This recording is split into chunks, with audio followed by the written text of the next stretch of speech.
At the funeral, Sukmin apologizes to Do-hee and asks her to remain silent for the company's sake. He insists that silence is best for the family and the company. Once again, he makes it look like he sees Do-hee as family, but that's a lie. Thankfully, Do-hee is onto him and doesn't buy the crap he is spewing. As expected, Suwon causes a scene at the funeral, and Sukmin calms her down. He cleverly gets her to behave accordingly by mentioning that her children are the only heirs left. You could literally see the dollar signs floating on Suwon's eyes after realizing this. Goo-won and Do-hee leave the stifling funeral. She asks to pay respect to Chun-suk. While there, Do-hee admits she feels angry even after the culprit was caught. She feels like Do-jaeong never got his punishment. She hopes time will heal her pain, and Goo-won says it will.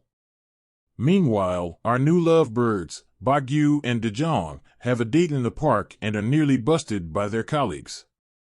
Bagyu invites Daejong to Jae-young's performance the following night, but she turns him down. She is still unsure about the relationship and wants to keep a fine line between work and personal time. The performance night rolls by, and Jae-young announces she will leave as soon as she is done. She warmly accepts Do-hee's flowers and promises not to bother them anymore. She is no longer hung up on Goo-won. Let's say she saw the light at the end of the tunnel, and there was no Goo-won. She delivers a fantastic performance, but it reminds Goo-won of Wholesome. He finally comes clean to Do-hee about the people he killed in his past. He shares his fear of making her miserable, but Do-hee says she doesn't care.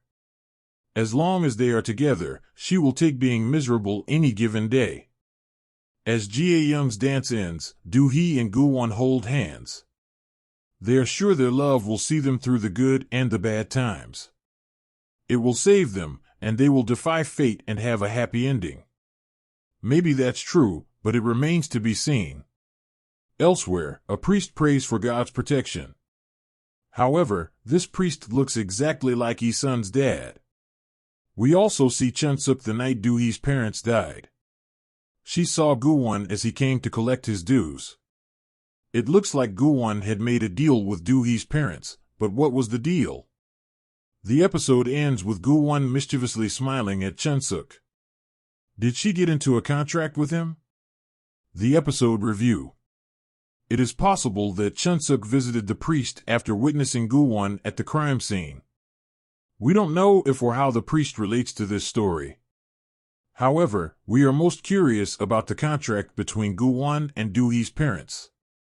What if he caused their accident? Will Do-hee understand? It is also possible he allowed them a dying wish. Curiosity is going to kill us. We have to wait a whole week to find out as different theories keep popping up in our brains. Why was Chun-suk there? Did she get into a contract with Goo-won? Most importantly, why does Goo-won act like he doesn't know these encounters happened? He does remember his life as a demon, right?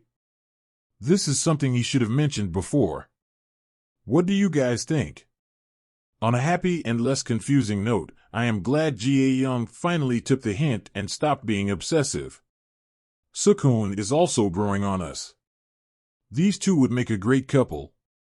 This is only if Suk-hoon is a good guy. The investigation into him is still pending. Lastly, we hope to discover the truth behind Do-jaeong's death and Sukmin's plan. What will happen to Se-ra? Is she planning a retaliation, or will she continue to act meekly in front of her husband?